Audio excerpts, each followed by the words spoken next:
राधे राधे।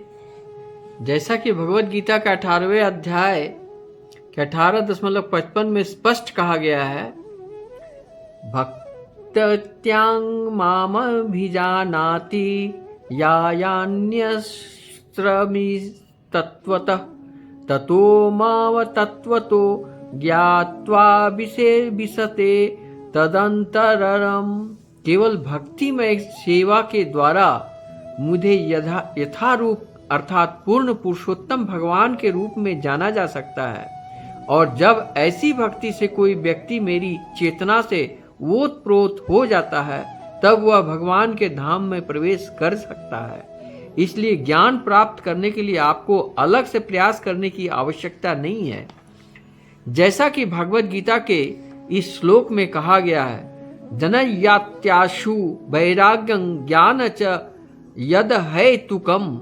वासुदेव की सेवा करने से अहेतुक ज्ञान प्राप्त होता है और इस ज्ञान से वैराग्य उत्पन्न होता है। इस प्रकार निष्ठावान भक्त ज्ञान का परिपूर्ण होता है, क्योंकि पूर्ण पुरुषोत्तम भगवान उसे भीतर से ज्ञान प्रदान करते हैं। जैसा कि श्रीमद् भागवत गीता का प्रारंभ 1.1 में कहा गया है, तेने ब्रह्म हृदय आदि कवये, अर्थात कृष्ण ने हृदय के भीतर से ब्रह्मांड को सृजन करने की बुद्धि दी।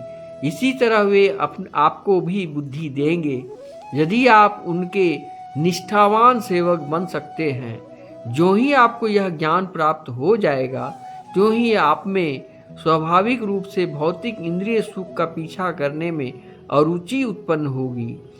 भौतिक जगत में हर कोई अज्ञानवश कार्य करता है, अपने निजी इंद्रिय सुख को बढ़ाने के लिए प्रयत्नशील रहता है। इसलिए आध्यात्मिक जगत में हर कोई व्यक्ति पूर्ण ज्ञान सहित कार्य करता है और पूर्ण पुरुषोत्तम कहलाता है, इंद्रिय सुख को बढ़ाने का प्रयास करता है। श्री चैतन्य चरित्रामृत आदि लीला में 4.165 में 2 ही पंक्तियों में भौतिक आध्यात्मिक हेतु के अंतर को बहुत अच्छी तरह बताया है।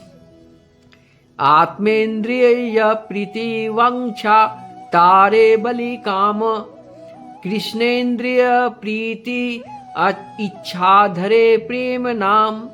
अपनी खुद की इंद्रियों को संतुष्ट करने की इच्छा काम कहलाती है और कृष्ण की इंद्रियों की तुष्टि करने की इच्छा को प्रेम या शुद्ध प्रेमा भक्ति कहलाती है। हमें अर्जुन के आचरण में काम तथा प्रेम के बीच अंतर दिखाई पड़ता है।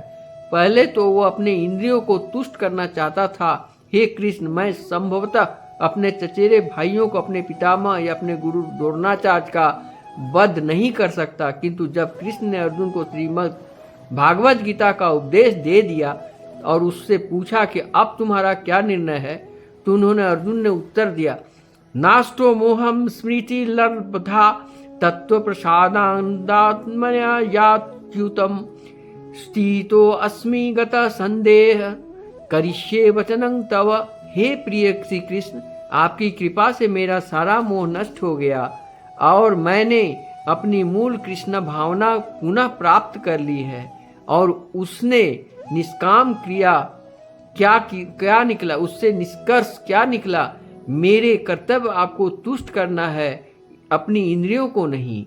इस तरह अर्जुन ने पूर्ण कृष्ण भक्त की अपनी स्वाभाविक स्थिति प्राप्त कर ली और कुरुक्षेत्र में युद्ध में लड़ा और अंत में विजयी हुआ।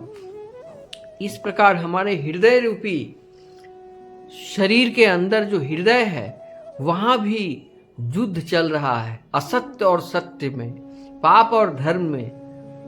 अर्जुन और दुर्योधन की युद्ध चलते आ रहा है। तो अगर हमारे हृदय में अर्जुन है तो कृष्ण भावानामृत में हमको आनंद आएगा, और लेकिन अगर दुर्योधन है तो अपने इंद्रिय तृप्ति में हम लगे रहते हैं, भौतिक सुख के पीछे पागल रहते हैं। मेरा सुख समृद्धि कैसे बढ़े, कैसे हम लोगों से बड़े आदमी बन जाएं, इंद्रिय सुख की प्राप्ति के लिए क्या से क्या सारा जिंदगी भटकते रहते हैं, लेकिन इंद्रिय सुख की तृप्ति कभी हो नहीं सकती। इसी को माया कहते हैं, इसी को अंधकार कहते हैं, इसी को अज्ञानता कहते हैं। जब ज्ञान रूपी दीप हृदय में जलती है और लोगों में ज्ञान का साथ में कर्म के साथ ज्ञान का निवास हो जाता है, तो ज्ञान से कर्म करने पर फल की इच्छा करने की कोई ज़रूरत नहीं होती, फल उसको स्वयं मिलने लगता है।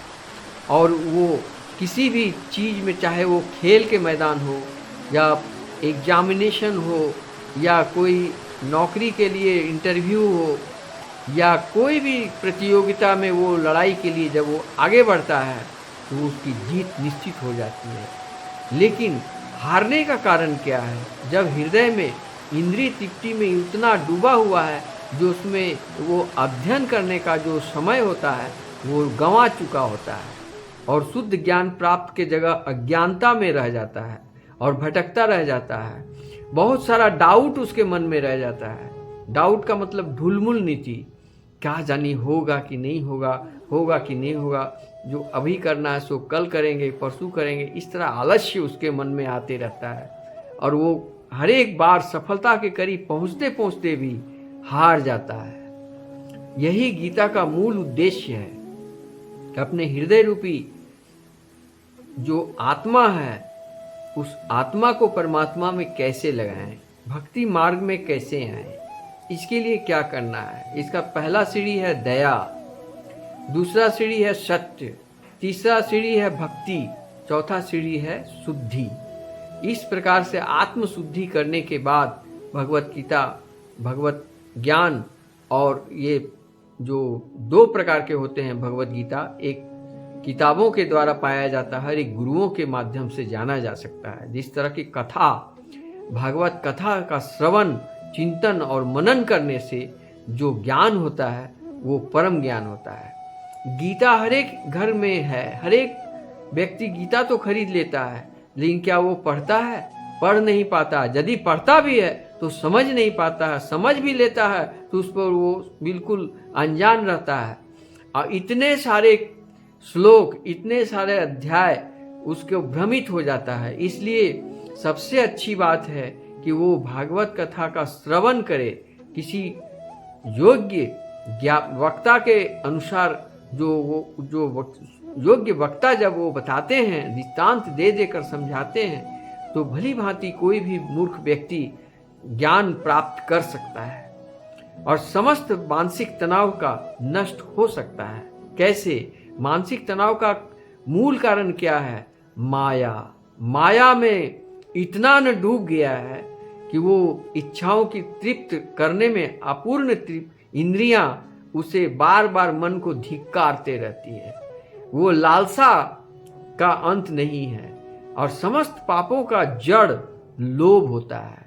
ये लोभ इंद्रियों के कारण लोभ बढ़ता ही जाता है। इस लोभ को यदि समाप्त कर दिया जाए, लालसा को हटा दिया जाए और उसके जगह पर भक्ति मार्ग में आ जाए, तो स्वयं सारा भ्रम टूट जाता है। इंसान सात्विक पथ पर चलने लगता है और आहार सात्विक करने लगता है और इस शरीर का अन्न के साथ बड़ा गहरा रिश्ता है। जिस प्रकार आप अन्न ग्रहण करेंगे, आहार करेंगे, उस तरह से आपका विचार बनेगा, उस तरह शरीर का विकास होगा। सात्विक भोजन करें, 100% वेज भोजन करें, तभी आप सात्विक भागवत कथा श्रवण कर पाएंगे, मनन कर पाएंगे, चिंतन कर पाएंगे। और ये मोह माया का संसार